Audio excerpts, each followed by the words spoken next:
Now, next topic is oscillating sphere.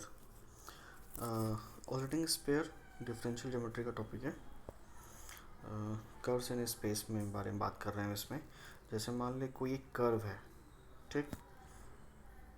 इस curve में 4 point है. एक point P, point point R, point S. ठीक. अब पॉइंट P पे एक सर्कल ड्रॉ करते हैं जो उस पॉइंट को टच करके जाता है, ठीक.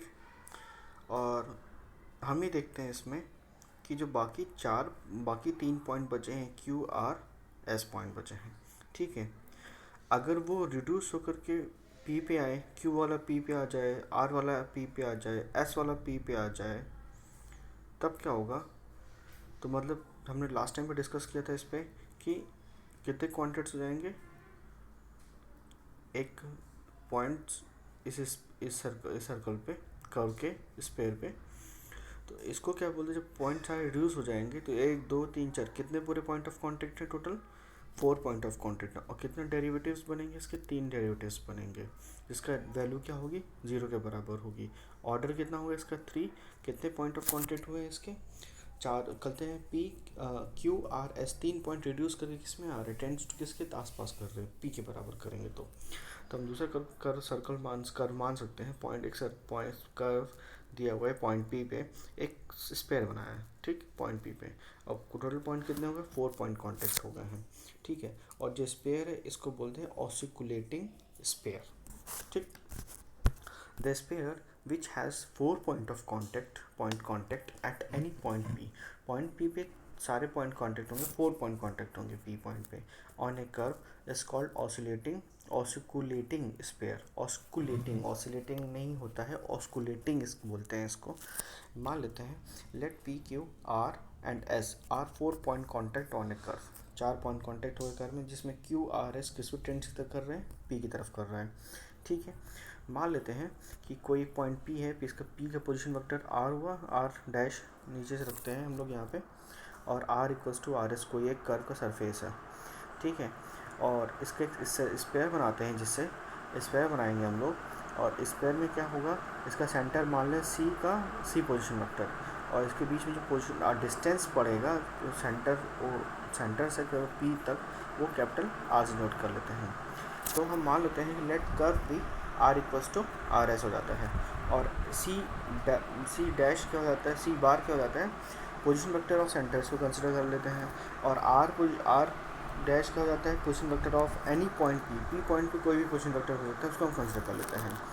और अभी हमने जस्ट स्टडी किया है इसके बारे में कि इक्वेशन ऑफ स्पेयर कितना है हमारे पास? R minus C square is equals to R square.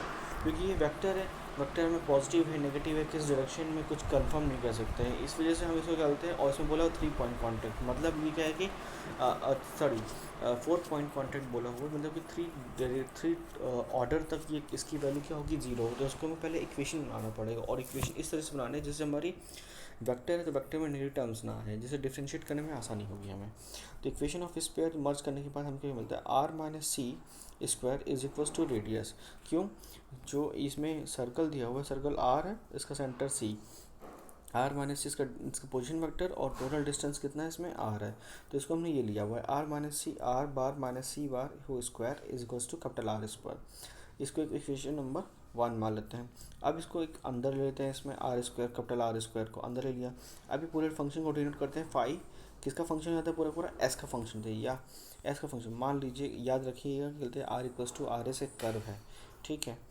तो इसको R माइनस सी होल, इसको पूरा फंक्शन क्या माना हुआ में? फाई S का फंक्शन मान लिए, जो कि एक इक्वेशन का काम कर रहा है. और इक्वेशन नंबर 2 कंसिडर करते हैं इसको. फॉर 4 पॉइंट कॉन्टैक्ट के बारे में हमें ये पता है, पहले हम पढ़ चुके हैं.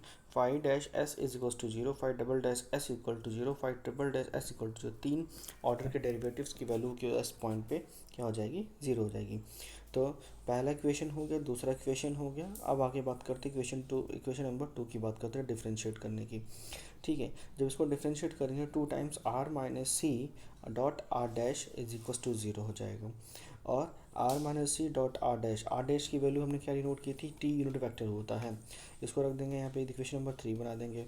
ठीक है। और अगेन डिफ्रेंशिएट कर दे equation number with respect to S को, तो फिर से डिफ्रेंशिएट करेंगे तो क्या R minus C dot T dash T cap dash minus plus R dash T dot T equals to zero. अब इसमें सीरट इन्फिनिट फॉर्मूला की हेल्प से टी डैश की वैल्यू कितनी होती है, के एन कैप होती है, और टी टी और आर डैश की वैल्यू क्या होगी, टी टी निकलते हैं, आर डैश की वैल्यू टी कैप के बराबर होगी। पुट करेंगे तो क्या मिलेगा, K times R minus C dot N cap T dot T, T cap T unit vector into T unit vector dot product T unit vector क्या होता है, हमेशा वन होता है, और टी डैश की वैल्यू के एन कैप हो जाएगी, where Serret from Serret Frenet formula K R minus C dot N cap is equals to minus one. क्यों, इसकी वैल्यू वन हो जाती है, और ये वैल्यू क्या हो जाए, और इसकी क्या लिखेंगे, R minus C dot N cap is equals to minus one by K. Equation number 4 consider कर लेंगे इसको। के क्या है हमारे पास, कर्वेचर है, वन बाई के क्या हो जाएगा, रो, जिसको बोलते हैं हम रेडियस ऑफ कर्वेचर। डिफ्रेंशिएट कर दिया अभी इस फोर्थ इक्वेशन में फिर से एस के रिस्पेक्ट में, क्योंकि थर्ड डेरिवेटिव चाहिए, दो डेरिवेटिव हो गए, थर्ड डेरिवेटिव चाहिए। तो R minus C dot N cap dash plus R dash dot N cap is equals to minus rho dash, क्योंकि माइनस वन बाई के को हमने क्या मान लिया था, रो मान लिया था। अब हमें पता है कि एन डैश को क्या लिखते हैं हम लोग, एन कैप डैश को tau B minus K T, और आर डैश को लिखते हैं टी कैप लिखते हैं। इसकी वैल्यू यहाँ पुट कर दें, R minus C tau B minus K T plus T dash T cap into N cap is equals to minus rho dash. Now इसको जब ओपन कर लेंगे तो हमको क्या मिलता है, tau R B cap minus K R T cap minus C tau B cap plus C K T cap plus T cap N cap is equals to minus rho cap. और T cap N cap क्या है, दोनों unit vector लेकिन opposite में है, तो इस case की वैल्यू क्या हो जाएगी, जीरो हो जाएगी। और tau R minus C times B minus K R minus C times T cap is equals to minus rho dash. और बाई इक्वेशन 3 की हेल्प से, इक्वेशन 3 में हमारे पास था क्या, कि इक्वेशन 3 में बस ये था कि R minus C dot T cap is equals to zero होता है, तो इसके हेल्प से हमारा ये सेकंड टर्म जो होगी इसकी वो वैल्यू जीरो हो जाएगी। तो हमारे पास बचता क्या है, R minus C B cap is equals to minus rho dash upon tau. तो R minus C B cap is equals to minus rho one by tau क्या बोलते हैं हम लोग, सिग्मा बोलते हैं, minus sigma rho dash. Equation number 5 मान लें, R minus T dot T cap is equals to zero, R minus T T cap को क्या लिखते हैं हम लोग यहाँ पे,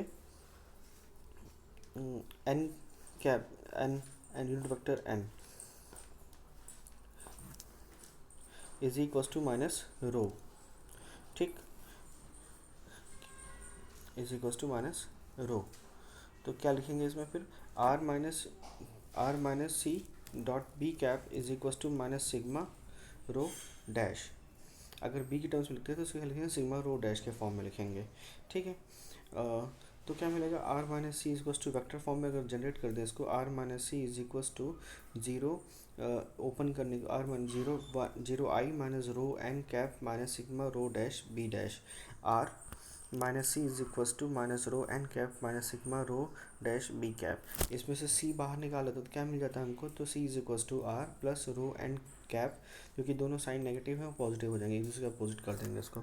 सी is equals to R plus rho N cap plus sigma rho dash B cap, position vector of centre of osculating sphere. इसको ये मिल गया हमारा जिसको सी हमें चाहिए था, ऑस्कुलेटिंग स्फीयर। अब पुट सी कर दो इक्वेशन नंबर 1 में, तो हमें क्या मिलता है, R square equal to R square minus C square, तो उसको अगर पुट कर देते हैं तो ये वैल्यू मिल जाती है, rho N cap plus sigma rho dash B cap का होल स्क्वायर। तो क्या मिलता है इसमें, एन कैप ये बी कैप यूनिट वेक्टर है, सिर्फ हमको वही टर्म मिल जाएंगे, R square equal to rho square plus sigma square rho dash square radius of osculating sphere. Thank you.